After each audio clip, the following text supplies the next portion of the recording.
here I am with Jameson Farn, and we're going to do a little catch up here about holidays, about rentals, about, well, just a general chin wag about the holiday season, how things were this year, and Yeah. how we expect things to go next year. Good morning, Jameson. Hi, Mike. How are you? I'm super good. I'm very, very good. So I gather you're busy these days. It just never seems to stop, but it's fine. This is my first month. Even compared to last year where it's a bit quieter, but I needed the break, so it's good. But I gather you're working on Christmas Day of all days. Yeah, I was mentioning that clients are flying in from the States, but a lot I have most because I'm from Canada, most of my clients are from North America anyway, so there are times that they arrive here are different too, but it's you can see the trends changing that way as well. So, So you were saying to me earlier that the holiday season is branching out further into the fall than it used to. well, I know myself and other agents, and we used to tell people because they would be like, "Oh, when should we come for a holiday or that kind of thing?" And people typically come in July and August, but it's chaos. So I had been telling people for years, you should come in September. The weather's still great. You can still go swimming, that kind of thing. Well, you really noticed this summer where the season went into not even also September, but it lasted way until the end of October into November. Um, it was actually shocking. So it was surprising to see people like wanting to book up, but that's totally fine with me. So it's just you when you think that you're coming to the end of your season and you get the chance to breathe a little, and then it's like, no, you got to keep going. So it's like no sleep. That must be stressful. No, it's okay. You just learn you're in that management mode anyway. And so there's a lot of you got to be strategic in your thinking of how everything's going to work. There are more villas available, of course, in September and October, but it's just surprising to see how quickly they would book up. And a lot of them were last minute trips too. But also what happens too is I will have clients that will arrive in the summer for a holiday for the first time or on a repeat visit, and they will want to come back after the kids are in school, and that's when they want to look at properties to buy, that kind of thing. So, then you're just organizing a second trip for them. So they'll stay where in a hotel or whatever, but then you're taking them to go view properties. So it's interesting. So there is an increase in interest in property down here. Has it improved? Everything I've read, and I actually just talked to an agent in Austria yesterday, and I met with my partner from the Netherlands last week. He People are wanting to come here. Apparently, this region is stays very steady no matter what the economy is. And I know people are wondering about mortgage rates right now, if they can get a mortgage and they're trying to figure out that kind of thing. But I don't know. I work with family offices and brokers in Monaco and in other areas. So there's always a way if a person really wants something. I don't know. So, well, your experiences are mainly from people from Canada or the North America, but do you get clients contacting you from elsewhere? I get some from the UK. I think it's because of the English speaking, but a big partnership I have right now that was formed about a month or two ago in the Netherlands. Um, because their taxation system is getting a lot heavier. A lot of people from there are investing their money down here. They want to be in a sunny location, whether they're buying a whole apartment building or a hotel. It's that kind of thing. So money is moving around, and you know what it's like down here too. Everybody thinks that, oh, the Russians were buying everything and running the show down here. I don't really believe that. I think they were a large part of the network, but then the Ukrainians came up, and then their money is being monitored now too, because the Ukrainians were coming through Dubai. Um, but it seems to have leveled off now, and the field is always going to change. So it's just best to evolve with everything, I think. So When I it just comes I to read up on holidays, every pardon.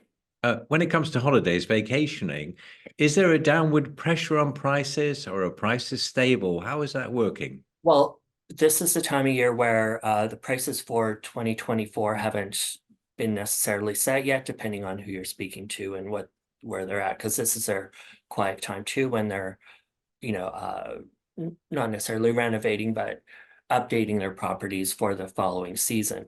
So I'm hearing so far that some places are lowering the prices for next year, which is good, by at least 25%. Wow, that's a It's lot. very competitive, but it's also competitive between the agencies. But if you partner with agencies, that's helpful too. Um, the big properties that always rent out, they are keeping their numbers steady. But it's also what the change has been too is years ago, people used to rent a villa for a week and then it went to 2 weeks. And since COVID, people are renting for a month or two or even the whole summer. So they just have a ideal place to stay and then they can just move even throughout Europe and come back and they just know that they have a base to work from. So seems to be that way. That's what's happening, I've noticed with the big properties. And are they discounting though the big properties, or do they keep their prices? If somebody's booking for a longer time, they're willing to discount their price a little. And I always negotiate on a client's behalf too. Because even the owners I work with, they know I'm not super commission hungry or anything. I'd rather have both parties be happy. So it just seems to work out well that way. I'm just trying to think of some examples, but yeah, people are, uh, everybody wants a discount. It doesn't matter how much money they have. Because you'll get those people that go, oh, there's no budget. It's like there's always a budget. Always. And it's That's fine. I'd rather know that it helps narrow down the search. So if you know what their budget is, how many people, what they want, the location, the more information, the more details, it's easier. And then they get their property quicker that way too. Does this mean that when it comes to supplying people for the property, such as cooks and butlers and things like that, that there is more employment for them than there was? Yeah, well, that season is heavy down here. Like I know the restaurants like in Nice and stuff like that are always looking for staff. Mm. But I think because it's such an international destination and people are traveling through, as long as they have their paperwork and stuff like that, I think connections, that's what I always liked about the French Riviera. It's like people connect here a lot easier. They speak to each other on the street. You could be just walking to go get groceries or whatever. You get to know people here quickly, but reputations are set very quickly too. So you got to watch. Well, I've noticed the good places that we tend to go to, they always retain the staff. They may be Yeah. cyclical, they may go up to the mountains and come back, but it's the Yes. same faces year after year. No, you don't experience that in places like London. You don't experience No. that at all. No, I think, they'll have their core staff. They know how to run their show, like a really good restaurant or company overall, because yeah, everybody's going to take their holidays and stuff. So yeah, if it's been set into place for a long time, they like tradition and stuff here. They know how to work with it all. So some things may be slower, but it works. So is the skiing season perceived to be a good one still? Because we've had lack of snow and then we've had snow and the Yeah. seasons run later or earlier. Is there still that urgency to come over here to ski? I start my chalet rentals in about end of September, more so in October. So I've had quite a few requests this year, which surprised me because I wasn't sure. And they were always for so far the high-end rentals. Um, and they're all booking in February, but I know that there's this UK thing where everybody in UK takes their term holidays in February.